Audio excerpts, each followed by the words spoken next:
আসসালামু আলাইকুম।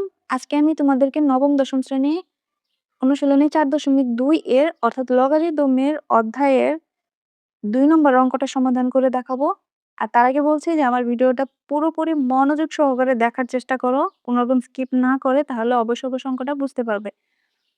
তো চলো অঙ্কটা শুরু করি। এখানে বলছে যে x এর মান নির্ণয় করো।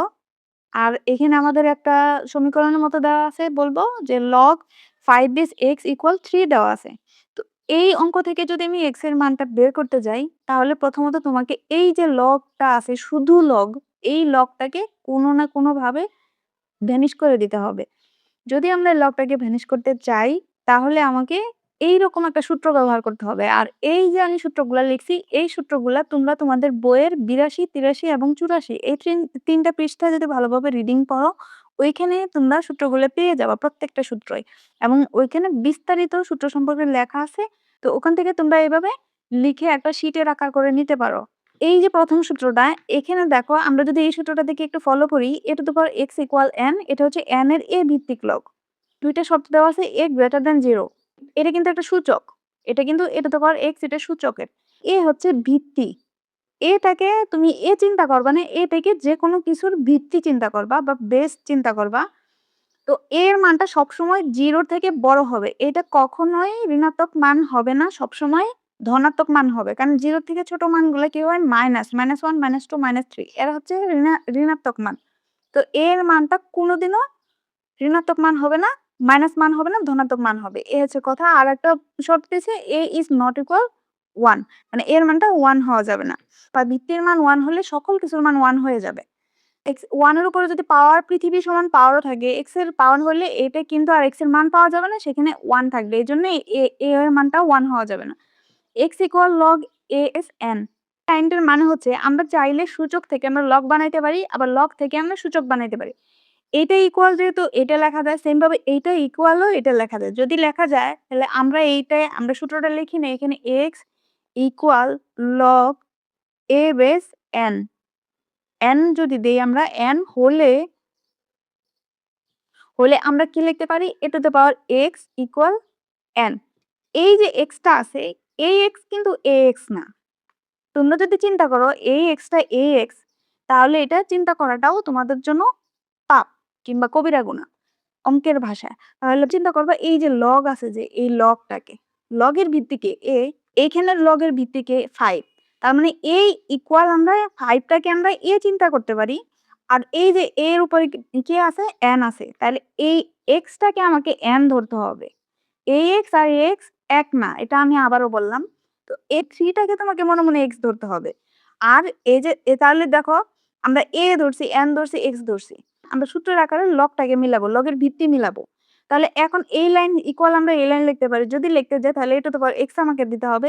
এখানে আমি কাকে ধরছি? 5 কে। তাহলে এর জায়গায় আমাকে 5 বসাইতে হবে। আর x এর জায়গায় আমি কাকে বসাবো? x এর জায়গায় x বসানো যাবে না। x এ আমি কাকে ধরছি? 3 কে।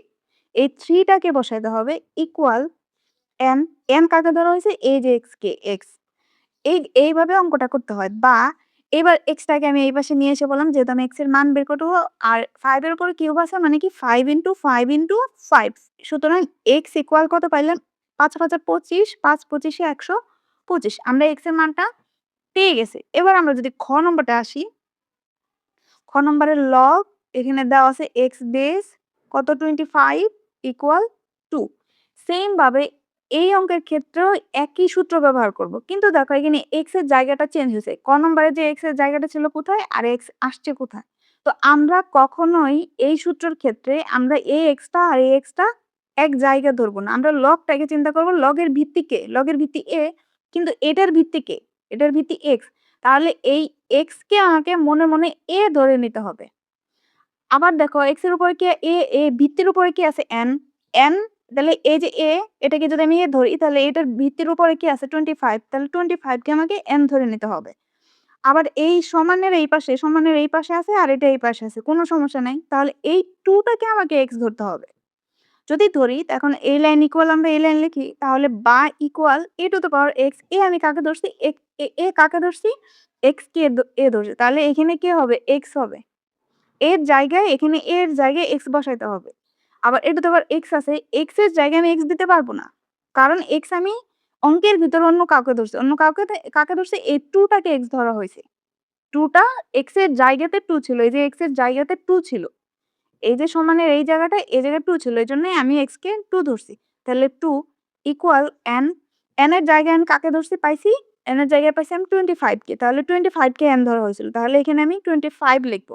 বা x স্কয়ার টাকে আমি স্কয়ার রাখবো না, এটাকে আমি রোট দিব, রোট 25।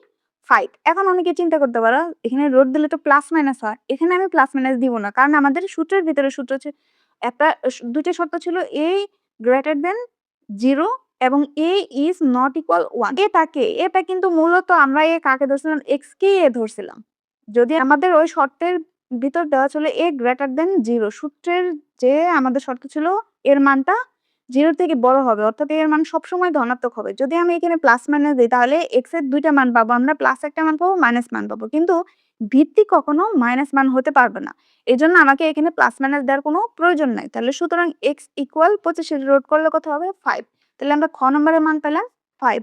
এবার যদি আমরা গ নম্বরে যাই, গ নম্বরে আমাদের দেওয়া আছে log x বেস 1/16 ইকুয়াল আমাদের দেওয়া আছে -2। এখানে সেম ভাবে আমি ওই একই সূত্র ব্যবহার করব। এখানে আমাদের সূত্র ছিল x equal log a base n, যদি হয় n হলে আমরা লিখতে পারি a to the power x equal n।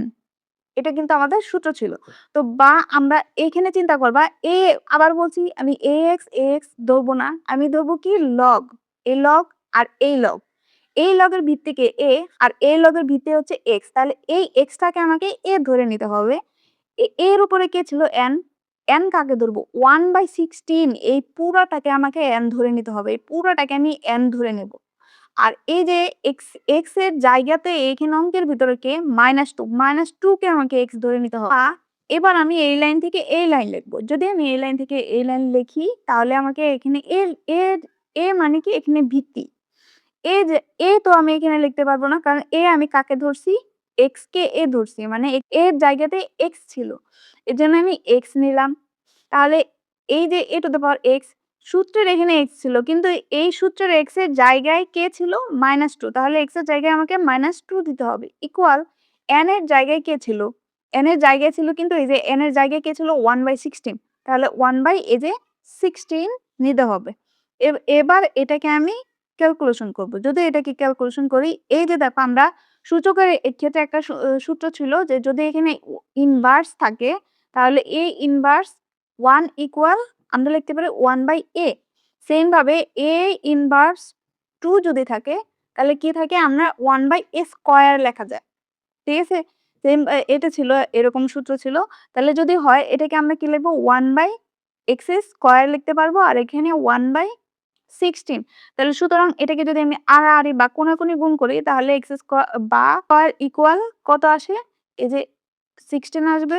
তাহলে বা এখানে x টা কিন্তু ভিত্তি ছিল, তো আমাদের সূত্রের ভিতরে সূত্র ছিল যে a গ্রেটার দেন 0, অর্থাৎ a বলতে কি ভিত্তির, a কিন্তু ভিত্তি, ভিত্তির মান কখনোই ঋণাত্মক হইতে পারবে না। সো আমরা x ইকুয়াল, আমরা প্লাস মাইনাস দেব না, সরাসরি 16 লিখবো। তাহলে সুতরাং x ইকুয়াল আমরা কত পাইছি 8। এটাই কিন্তু আমাদের x এর মান, এটাই কিন্তু অ্যান্সার।